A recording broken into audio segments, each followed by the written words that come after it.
በእርግዝና ወቅት ሊከሰቱ የሚችሉ አደገኛ ምልክቶች እና እነዚህ ምልክቶችስ ምን ያሳያሉ የሚለውን በዚህ ቪዲዮ እንመለከታለን። ዶክተር ኢሳያስ ላቀው ነኝ፣ የማህፀንና ጽንስ ስፔሻሊስት። የአዲስ የዩቲዩብ ቻናሌ ነው። በዚህ ቻናል ስለ ማህፀንና ጽንስ የተለያዩ ርዕሰ ጉዳዮችን እያነሳን የምንወያይበት ነው። ስለዚህ ላይክ፣ ሼር፣ ሰብስክራይብ እያደረጋችሁ ቤተሰብ እንድትሆኑን ከወዲሁ ጠይቃለሁ። ወደ ርዕሰ ጉዳዩ ስንገባ በእርግዝና ወቅት የተለያዩ ሊከሰቱ የሚችሉ አደገኛ ምልክቶች አሉ። ስለዚህ ከመጀመሪያው የእርግዝና ወራት ስንጀምር በመጀመሪያዎቹ የእርግዝና ወራት ሊከሰቱ ከሚችሉ አደገኛ ምልክቶች ውስጥ አንዱ ከፍተኛ የሆነ ተደጋጋሚ እረፍት የማይሰጥ ማስመለስ ነው። በበላችሁ ቁጥር የበላችሁት ሁሉ የሚያስመልሳችሁ ከሆነ ይሄ አደገኛ ምልክት ነው። እኛ በሕክምና አጠራሩ ሃይፐሪሜሲስ ግራቪዳረም የምንለው ችግር ምልክት ነው። ስለዚህ ይሄ ጉዳይ ሄዳችሁ ታይታችሁ መድኃኒት ካልወሰዳችሁ የፈሳሽ እጥረትም ተከስቶ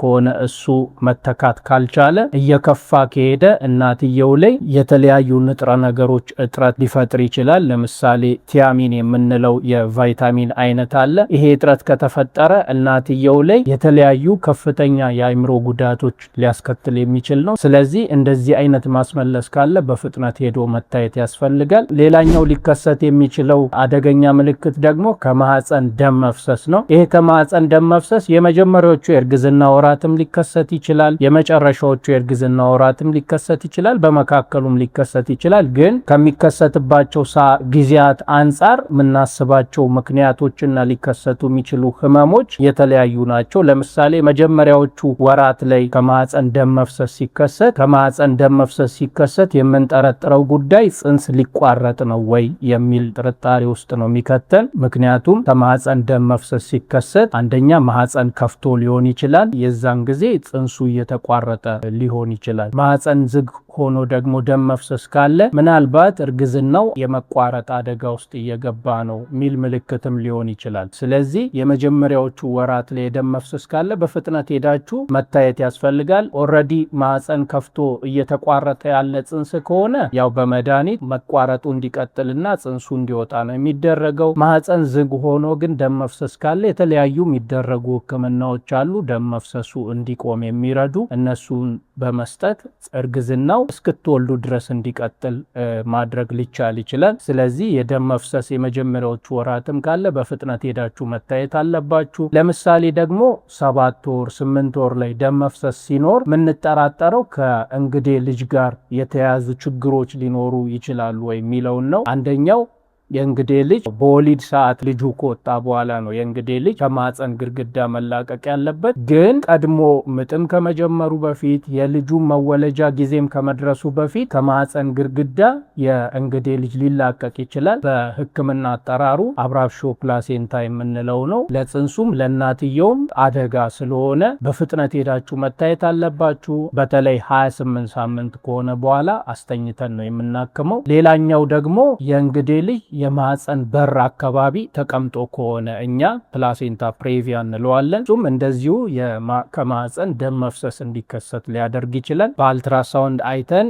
እንግዲህ ልጅ የማህፀን በርን ሸፍኖ ተቀምጦ ከሆነና 7 ወር ሆኗችሁ ከሆነ አስተኝተን ነው እስክትወልዱ ድረስ የምናክመው። ስለዚህ ከማህፀን ደም መፍሰስ በማንኛውም የእርግዝና ጊዜያት ካለ በፍጥነት ሄዶ መታየት ያስፈልጋል። ሌላኛው ደግሞ ሊከሰቱ የሚችሉ አደገኛ ምልክቶች ራስ ምታት ነው። በእርግዝናው የተወሰነ ራስ ምታት ሊኖር ይችላል። ግን ከፍ ያለ ራስ ምታት ፓራሲታሞል፣ ፓናዶል፣ ሌሎችም የህመም ማስታገሻዎችን ተጠቅማችሁ በቀላሉ የማይተው የራስ ምታት ካለ ይሄ አደገኛ ምልክት ነው። እንደዚህ አይነት ራስ ምታት ካለ የተለያዩ ልናስባቸው የምንችላቸው ጉዳዮች አሉ። በዋናነትና በስፋት የሚከሰተው ግን ከእርግዝና ጋር የተያዘ ግፊት ነው። እኛ በህክምና አጠራሩ ፕሪክለምሺያ የምንለው ነው። እሱ ሊሆን ይችላል። ይሄ ችግር በፍጥነት መታከም ካልቻለ እናትየው ላይም ጽንሱ ላይም ብዙ መዘዞች ይዞ የሚመጣ ችግር ነው። ሌላው ከዚሁ ደም ግፊት ጋር ተያይዞ ሊከሰት የሚችል አደገኛ ምልክት ደግሞ አይን ብዥ ማለት ነው። ጥቁር ነጠብጣቦችን የመመልከት አይነት ችግር ካለ፣ እዚህ ጨጓራ አካባቢ በተለይ በጉበት አካባቢ ከፍተኛ ህመም የሚሰማችሁ ከሆነ ይሄ አደገኛ ምልክት ነው። በፍጥነት ሄዶ መታየት ያስፈልጋል። ሌላኛው ሊከሰት የሚችል አደገኛ ምልክት ደግሞ የጽንስ እንቅስቃሴ መቀነስ መቀነስ ነው። በተለይ ጽንስ ከ24 ሳምንት እስከ 28 ሳምንት ባለው ጊዜ ውስጥ መደበኛ የሆነ ሬጉላር እንቅስቃሴ ማድረግ የሚጀምርበት ጊዜ ነው። በተለይ 28 ሳምንት ከሆነ በኋላ የጽንስ እንቅስቃሴ መከታተል ያስፈልጋል። በተለይ እርግዝናው እየገፋ በሚሄድ ሰዓት የተወሰነ የልጅ እንቅስቃሴ መቀነስ ሊከሰት ይችላል። ግን እንቅስቃሴው ከመደበኛ ከምታውቁት እንቅስቃሴ በጣም የቀነሰ መሆን የለበትም። ስለዚህ እንደዚህ አይነት የእንቅስቃሴ መቀነስ ካለ የተለያዩ ምክንያቶች ሊሆኑ ይችላሉ።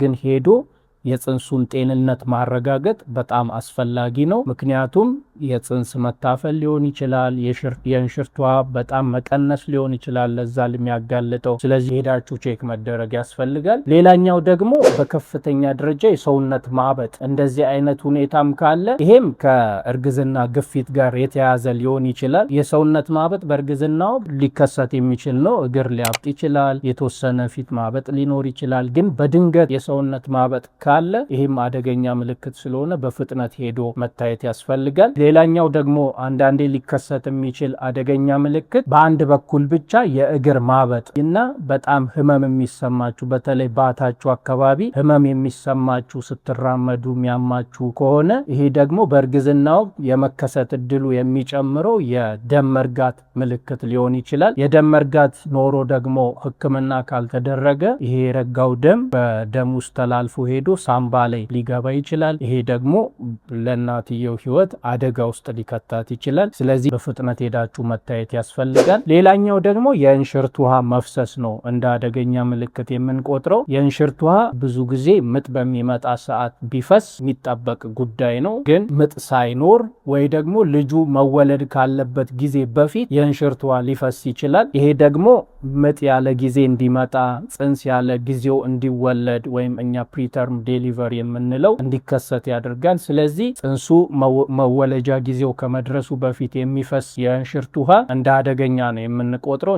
እኛም በሕክምና አጠራሩ ፕሪተርም ፕሪሌበር ራፕቸር ኦፍ ሜምብሬን እንለዋለን። ይሄንኛውን ሄዳችሁ ካልታያችሁ ኢንፌክሽን እንዲከሰት ያደርጋል። ኢንፌክሽን ከተከሰተ ደግሞ ለእናትየውም ለጽንሱም አደገኛ ነው የሚሆነው። ስለዚህ በፍጥነት ሄዶ መታየት ያስፈልጋል። በነገራችን ላይ የልጁ መወለጃ ጊዜም ደርሶ ቢሆን ምጥ እየጀመረ እንደሆነ ተሰምቷችሁ ራሱ ቢሆን የፈሰሰው በፍጥነት ሄዶ መታየት ያስፈልጋል። ምክንያቱም የጽንሱ መወለጃ ጊዜም ራሱ ደርሶ ቢፈስ ቶሎ የምትወልዱ እንኳን ቢሆንና ለኢንፌክሽን ባትጋለጡም ግን የጽንስ እትብ ቀድሞ ልክ እንደፈሰሰ አብሮ ወደ ማህፀን ጫፍ ሊወጣ ይችላል። ያ ደግሞ የጽንሱን ህይወት አደጋ ውስጥ ነው የሚከተው። ጽንስ ሆድ ውስጥ እንዲጠፋም ሊያደርግ ስለሚችል የእንሽርት ውሃ መፍሰስ ካለ በፍጥነት ሄዶ መታየት ያስፈልጋል። ሌላኛው ደግሞ እንደ አጠቃላይ ቶሎ መታየት አለባችሁ ብለን የምናስበው አደገኛ ምልክት ከፍተኛ ትኩሳት ካለ፣ ይሄም ሳይታወቃችሁ የእንሽርት ውሃ ፈሶ ሊሆን ይችላል ወይ ደግሞ